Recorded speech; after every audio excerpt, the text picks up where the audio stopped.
Alright, so we're back again with another bullet review. Today we're reviewing the 88 grain Hornady ELD match. This is Hornady's heaviest ELD in the 22 caliber 5.56 genre.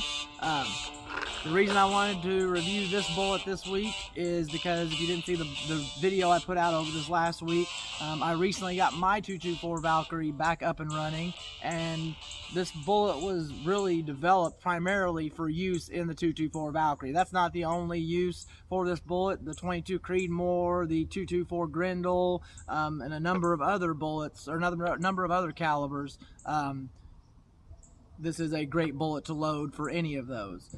But because I have been loading a lot of these lately, been thinking a lot about them, I wanted to do the review on these. I have a couple of the RDF reviews in 6mm coming up here very soon, but in the meantime, I wanted to jump in with the 88 grain ELD.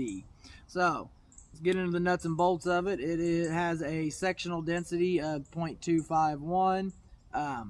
It has an overall length, don't quote me on this, I forgot to write this down, but I think it is 1.67. So, if it's not, I'll put it up on the screen. And it has an advertised G1 ballistic coefficient of 0.545 and a G7 advertised of 0.274. Now, before I go any further, there's something I want to say here. And the last couple times I've reviewed a ELD bullet, I've caught some flack for the and I'm not downing Hornady. I want to say this first. I'm not downing Hornady at all. If you look, I'm a huge Hornady bullet fan. If you look under my reloading bench at my bullets, 90% of the bullets that I load for precision rifle are Hornady bullets. And if you look at those Hornady bullets, 80% of those are ELD bullets. So I am a huge fan of the ELD bullet. I'm a huge fan of Hornady in general. I think they have an awesome product for an awesome price, and they're pretty hard to beat all around. So after saying that, I also want to say that I got some flack for stating that Hornady exaggerates their ballistic coefficient beyond some of the what some of the other companies do. And in some cases that is very true. Some cases it's not extremely exaggerated, but in a lot of cases Hornady has a tendency to really exaggerate their ballistic coefficient. And I was informed through doing these videos and people explaining to me that the advertised ballistic coefficient that you're getting is not technically exaggerated, and technically it is not, and I'm going to explain that. On Hornady's website, I think it's in the products section, if you look up, and I'm sorry, I've got a cold, my voice has been gone for 2 days, it's finally back enough that I can do this video, so that's why we're doing it now, so I'm going to power through this.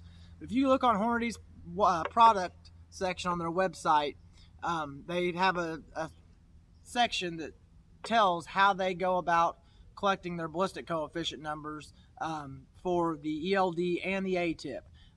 And this is, the numbers that you're getting are, according to what they've stated, a real Doppler verified ballistic coefficient. The problem is that it's a 200-yard Doppler verified ballistic coefficient. So at 200 yards, there is a big stretch of numbers that will get you to the same small amount of drop that you have at 200 yards. And they're picking the highest number in that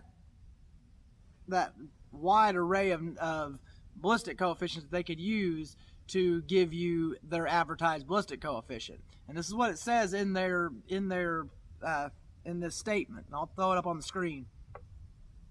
They use a 200-yard ballistic coefficient primarily because when they were using and advertising their 800-yard ballistic coefficient, people were overlooking, is what it says on there, the Hornady bullets for other bullets that seem to have a better ballistic coefficient. And like I've said before, pretty much all companies exaggerate their ballistic coefficient advertised numbers, but I've found that Hornady has a tendency to exaggerate it beyond a lot of the others. Now, where my problem comes in with this 200-yard ballistic coefficient that they're giving you instead of the 800-yard that they used to give you is, to me, it seems kind of disingenuous. And like I've said, I am a huge fan of Hornady bullets. I'm not knocking their bullets. They are fantastic bullets, and that's what I load. But people that shoot the ELD bullets and the A-tip bullets, they're not loading them to shoot at 200 yards. They're loading them to shoot at precision rifles at long range. And so by giving you the 200-yard ballistic coefficient, it's a number that you really can't even use to plug into any ballistic software and even get close when you stretch it out to 800 yards. So because of that, it seems very disingenuous to me just to sell more bullets, because in my personal opinion, Hornady makes such a great product and their bullets are top notch for half the price of a lot of the other bullets in the same quality range as the ELD bullets. So I personally feel like maybe people were overlooking their bullets, but those people are going to come around once they see that they can get the same quality of bullet with a still super high ballistic coefficient for half the money than what they're paying. So I just wish that they would have stayed true to the brand and left and continued using a 800-yard verified ballistic coefficient as to a 200-yard, which can be very exaggerated. So that's my rant on that. So now that I've said that, we'll get into my true numbers with this. Now, I trued this at 1,300 yards. I've shot it out to a mile. A lot of you guys have seen that video, shooting the 224 Valkyrie at a mile. But I don't want to give the numbers that I got because I can't be 100% sure, because I was actually having to hold underneath my reticle, so I can't give the exact measurements that I was at. So because of that, we're going to go with the 1,300 yard, which is still extremely close to what I got at a mile. And my 1,300 yard true ballistic coefficient for the G1 is 0.512 and the G7 is 0.262. So still not very far off, really, at least in the G7, from Hornady's claims. So still, and that's still an outrageously good ballistic coefficient for a 22 caliber bullet. There's been, for the longest time, 22 caliber bullets never hit the 0.5s and the 0.25s in ballistic coefficients. So for this to be up in the 0.26s is outstanding. The 88 grain ELD has a Hornady's with any of their other ELDs, has a secant ogive, has which is actually a very long secant ogive, and a fairly long bearing surface, which is not quite as long as some of the other ones, I think, because they make up for more with the length of the ogive, and a very similarly matched angled boat tail compared to the ogive. And it has, of course, their Hornady plastic tipped me-plat, which is a very good tip. Nothing wrong with those at all. And I've never had a problem with the plastic tips. As a matter of fact, I have bullets that I've collected that I've shot out to 2,000 yards that I could reload again right now, that are perfect with rifling on them, that still have the plastic tip perfectly intact. So for people I've heard people say that the plastic tip deforms, even their new ones that they claim don't, and I have not seen evidence of that. And these bullets hit the dirt and the plastic tip still was not deformed.